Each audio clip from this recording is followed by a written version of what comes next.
ठरलं तर मग या मालिकेच्या येणाऱ्या भागामध्ये मालिकेमध्ये जबरदस्त ट्विस्ट आलेला आहे। मंगळागौरीला होळी खेळत असताना सायलीच्या पायावरील तुळशीपत्रावरती पूर्णाजीची नजर पडणार आहे। प्रिया आणि सायली या दोघीजणी होळी खेळत असतात। ॲक्च्युली हा प्रियाचा प्लॅनच असतो, प्रियाचा कपटी प्लॅन असतो सायलीला त्रास देण्यासाठी। पण याच्यातून मंगळागौरी देवताच स्वतःच आता सायलीला तिचा हक्क मिळवून देण्यासाठी सिद्ध झालेली असते आणि प्रिया आणि सायली ह्या दोघींचेही पाय पूर्णाजीला दिसत असतात आणि प्रियाचे पाय हे पूर्णपणे पांढरे फट्ट, त्याच्यावरती काहीच खूण नाही, तर सायलीच्या पायावरतील तुळशीपत्र आणि प्रियाचा पाय मोकळा हे दोन्ही पूर्णाजीच्या समोर आल्यावरती सत्याचा उलगडा व्हायला सुज्ञ पूर्णाजीला वेळ लागत नाही। मंगळागौरी देवतेने आपली आता करामत दाखवत सायलीला तिचा हक्क, तिचा मान, तिचा मरातब हा सगळा मिळवून दिलेला असतो आणि प्रियाचा खोटेपणा मंगळागौरी देवतेने बाहेर काढलेला असतो। आता या सगळ्यामध्ये सायलीला हक्क मिळवून देत असताना पूर्णाजीला स्वतःच्या चुकांची सुद्धा जाणीव होत असते। आता हे मात्र एका रहस्यमय पद्धतीने घडत असताना कसं होणार हे या व्हिडिओमध्ये पाहूया। इकडे आता कल्पनाने पूर्णाजीला उपोषण करत आता आपल्या पायाशी जवळजवळ झुकवलेलंच असतं। म्हणजे कल्पनाने अन्न पाण्याचा त्याग केल्यामुळे पूर्णाजीचा नाईलाज होतो आणि मंगळागौरीला परवानगी देण्याशिवाय पूर्णाजीकडे कोणतंही गत्यंतर राहत नाही। मग कल्पना सांगते, सायली दणक्यामध्ये तुझी मी मंगळागौर साजरी करणार। सायली म्हणते, आई माझं किती भाग्य, तुमच्यासारखी सासू मला लाभली।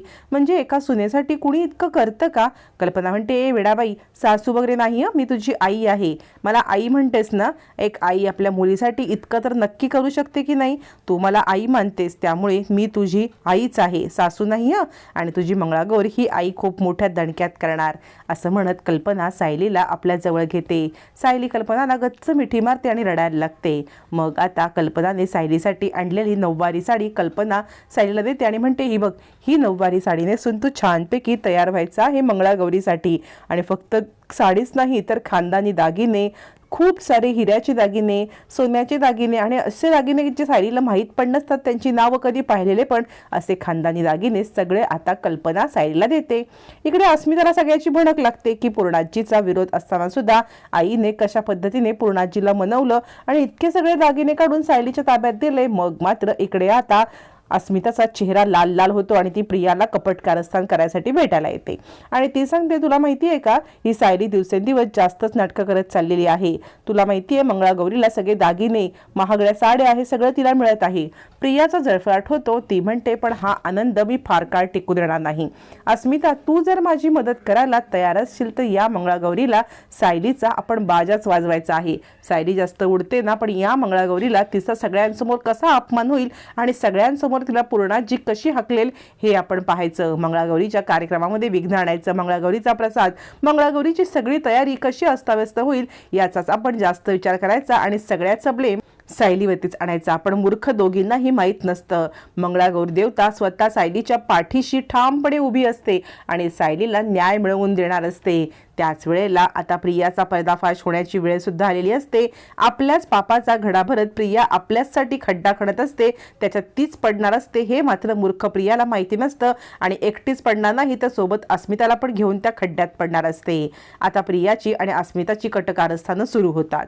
तोपर्यंत इकडे मंगळागौरीची सगळी जय्यत तयारी होते। कल्पना आपल्या सगळ्या हाताने सगळी तयारी करण्यामध्ये जुंपलेली असते। तोपर्यंत इकडे आता प्रिया पूर्णाजीला भेटायला येते, कारण अजूनही प्रियाला मंगळागौरीचं आमंत्रणच नसतं। मग प्रिया म्हणते, पूर्णाजी, सायलीची मंगळागौर केली आणि मला बोलवायचं पण नाही ठरवलं का तुम्ही? म्हणजे मंगळागौर उद्याच्या दिवसात आली तरी मला आमंत्रण नाही। याच्यावरती कल्पनाने खरं तर मुद्दामच प्रियाला बोलवलेलंच नसतं। पूर्णाजी म्हणते, मला नको विचारूच, हा सगळा प्लॅन आहे हा तुझ्या मामीचा आहे। म्हणजे याच्यामध्ये माझा काडी मात्र इंटरेस्ट नाही आहे, मला याच्यामध्ये काडी मात्र काही करायचं नाही आहे। पण तरी सुद्धा तुझ्या कल्पना मामीला हा निर्णय मान्य होता, तिने मंगळागौरीचा घाट घातलाय, तू तिला विचार तिने का तुला बोलवलं नाही ते, याच्यात माझा काही हात नाही, मला काही इंटरेस्ट नाही आहे, असं म्हणत पूर्णाजी आपले हात वरती करते आणि कल्पनावरती सगळा आरोप टाकते। कल्पना म्हणते, नाही ग, असं काही नाहीये, तन्वी, तू पण ये की मंगळागौरीला, तुला आमंत्रण देणारच होते मी. याच्यावरती पूर्णाजी म्हणते, बरोबर आहे, ती घरी येऊन स्वतः आमंत्रण मागते आणि मग तू बोलतेस का. आता हो नाही करता करता प्रियाला आमंत्रण मिळतं आणि मंगळागौरीचा दिवस उजाडतो. मंगळागौरीच्या दिवशी मात्र सगळेजण नटून थटून असतात. स्वतः कल्पना पण सुंदर साडी नेसलेली असते आणि मंगळागौर खेळवण्यासाठी बायका सुद्धा बोलवलेल्या असतात.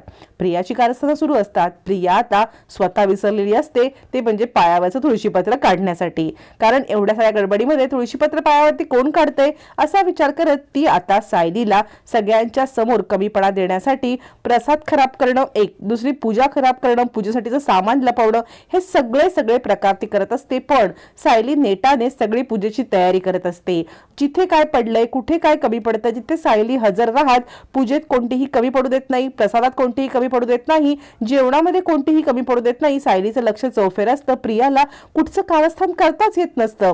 प्रियावरती चौफेर लक्ष असल्यामुळे प्रियाला एवढ्या सगळ्यांच्या समोर काहीही करता येत नसतं. ना पूजेमध्ये विघ्न आणता येत, ना प्रसादात काही टाकता येत, ना काही म्हणजे काहीच नाही. प्रिया वैतागते आणि ती विचार करते, आता हिला मी ना होळी हा खेळ खेळायला नेते आणि हिच्यावरती जोर देऊन मी पडते, जेणेकरून तिला ना कंबरच मोडू दे, म्हणजे ह्या मंगळागौरीला काही तिला खेळताच येऊ नको दे. असा विचार करत प्रिया सायलीला घेते, चल आपण होळी खेळूया. सायली म्हणते, नको जरा, इथे कामं आहेत, लक्ष ठेवायला पाहिजे. त्याच्यावरती प्रिया म्हणते, चल की, तुला काही माझ्यावरती विश्वास नाही का, किती काही झालं तरी आश्रमातल्या मैत्रिणी आहोत आपण. आता मात्र मंगळागौरीच्या दिवशी प्रियाला नाराज करणं सायलीला पटत नाही. ती होळी खेळण्यासाठी येते. मग प्रिया आता सायलीवरती पडण्याचा विचार करत असते. आता सगळ्यांचं लक्ष यांच्या होळीकडेच जातं, कारण त्यांची होळी अगदी जोमात चालू असते.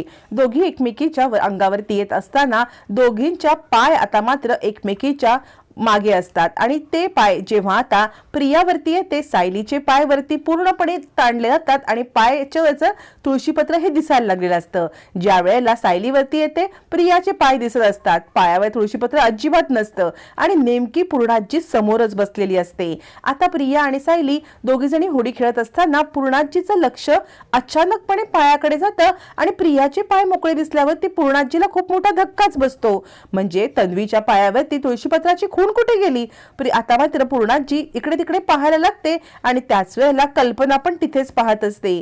सायली आणि प्रिया या दोघी जणी होळी खेळत असताना पूर्णाजीचं पूर्णपणे लक्ष जातं आणि पूर्णाजीला 440 वोल्टचा धक्काच बसतो. म्हणजे आता प्रियाच्या पायावरती तुळशीपत्र नसतं आणि दुसरीकडे पाहता सायलीच्या पायावरती तुळशीपत्राची खूण बघताच सगळेच आश्चर्यचकित होतात. इकडे आता कल्पना उभी असते, त्याचप्रमाणे अर्जुन उभा असतो आणि पूर्णाजी, सगळ्यात मोठी पूर्णाजीला हे दृश्य पाहताना आता 440 वोल्टचा धक्का बसल्यावरती ती जवळ जाते. जवळ जाऊन हे सगळं दृश्य पाहते. आता मात्र प्रिया पाहते की पूर्णाजीने ही खूण पाहिलेली आहे. प्रियाच्या पायाखालची जमीनच सरकते. मंगळागौर देवतेने अखेर मंगळागौरीला सायलीला न्याय मिळवून दिलेला असतो. प्रिया पाहते की पूर्णाजीने ही खूण पाहिले. प्रियाचा आता मात्र घाम फुटलेला असतो. आता या सगळ्याचा उलगडा हळूहळू होत असतो, कारण दोघींचे पाय ऍट अ टाइम वरती येत असतात. एकीचे खाली, एकीचे वरती. लपवण्यासारखं काही उरतच नाही. सायलीच्या पायावरती तुळशीपत्र, तर प्रियाचा पाय मोकळा. पूर्णाजीला बसला 440 वोल्टचा धक्का आणि आता मालिकेमध्ये पुढे येणारा भाग पाहणं फारच इंटरेस्टिंग ठरणार आहे.